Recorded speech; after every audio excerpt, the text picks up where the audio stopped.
My name is Enri. I come from Estonia and I work as an education specialist in the environmental board.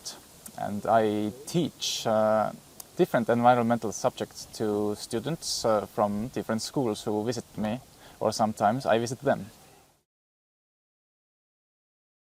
For me, the most important part was the connection between the experiments and games and the scientific data, which is very important because science alone can be quite confusing.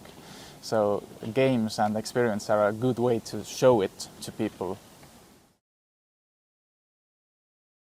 All the games. I will try to adapt all these games somehow. Maybe I will take them over one by one, but maybe I adapt them. I will cheat and say two words: intellectual biodiversity.